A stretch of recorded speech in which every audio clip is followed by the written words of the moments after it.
So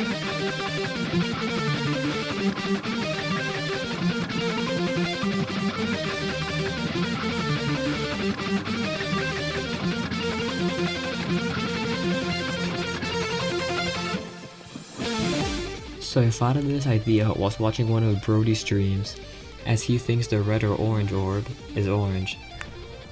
Guys, I have a genuine question, by the way. Is it a red orb or an orange orb? And are my eyes playing tricks on me? While the rest of the community thinks it's a red orb. At first glance, to me and most people, it looks like a red orb with a little bit of orange in the middle. If you look a little closer, you can see that the particles have the hex code FF5715, which in my opinion, they are the color vermilion, which is a mix of red and orange, but I'm actually not too sure about that. But there's still an issue I've been ignoring about the color, the fact that it's a gradient. I mean, look at the orb, it's clearly orange in the middle and red on the outside. I'd say there's only one way of solving this, which is figuring out what percent of the orb is red and what percent is orange. And we're going to do that by using math. Look at the orb now. The distance between the thinner lines is about 64 pixels, making the radius 32 pixels. Now we need to decide a point at which the color changes from orange to red. Because it's basically impossible to do this, I'm going to do two estimations, with one of them being a more conservative estimation and the other being a more optimistic estimation for Team Red Orb. I've added 2 points to the orb. The point on the left is what I think everyone will call red while still being the closest possible to the center of the orb. And the one on the right is the closest to the orange part that I would still consider red. The point on the right is 18 pixels away from the center, and the one on the left is 22 pixels away from the center, while the radius is approximately 32 pixels long. I mentioned earlier that I would use math to figure it out.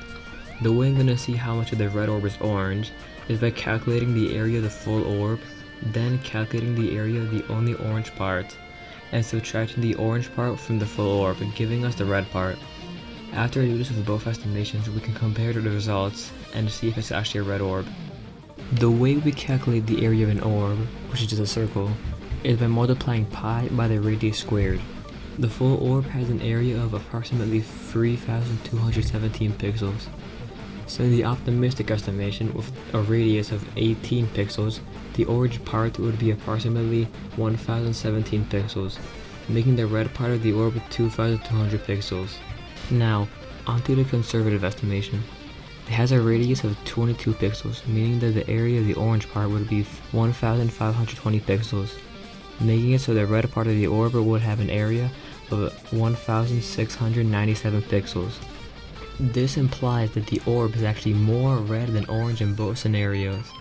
This doesn't mean that we should hate anyone that calls it an orange orb. People can call it whatever they want as long as it isn't confusing. If anyone would like to prove me wrong, please do so. Even though me and most of the community would still call it a red orb, it would be cool to know that the orb is more orange than red. Either way, that's all I have for you today in this video. Also, let me know if you enjoyed this type of content and if I should make more of it. That's all. Bye. I wanked! Don't clip that. No, that's weird.